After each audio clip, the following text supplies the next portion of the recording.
young people who have attained the age of 18 years apply for membership to be registered as Kenya citizens, and instead of getting them registered, we are in a hurry to register foreigners, register persons. I actually I may have sent that letter saying we want to know in the last 2 years how many citizens were registered as Kenya citizens by getting their national identity cards. And out of that number, how many are Kenyans? Because you make them Kenyans. Now we see they're giving foreigners like people from Darfur, they're given Kenyan citizenship and also given Kenyan passports. And this has become a big embarrassment to this country. We want to see that young Kenyans, on attaining the age of 18 years, are expeditiously issued with the national identity cards and thereafter registered as voters for next year's purposes. This is so basic, this is so fundamental, and any attempt to deny young Kenyans from any part of the country from registering as becoming citizens by getting their IDs is actually acting against the constitution of this country and the future of this country. I want to ask our young people not to be bystanders, not to be spectators, but to pursue leadership.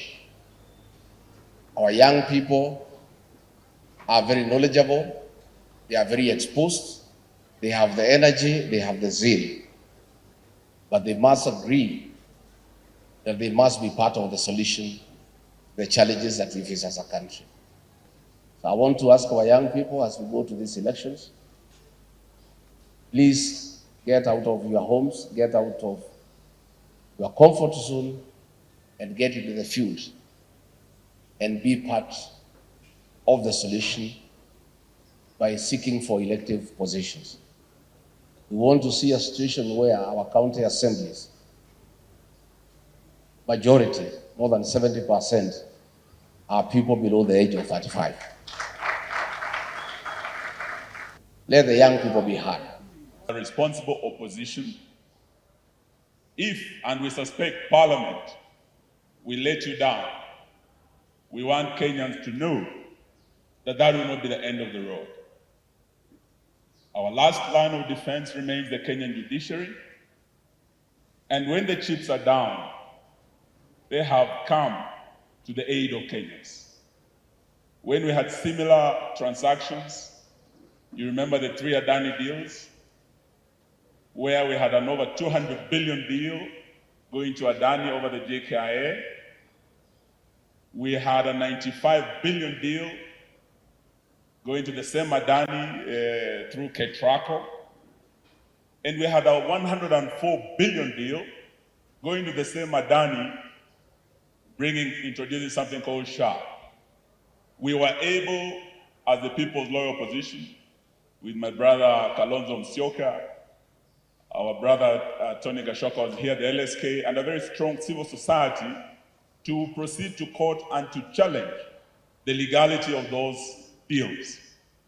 We have heard about the young people. My brother Rigiji has spoken about them.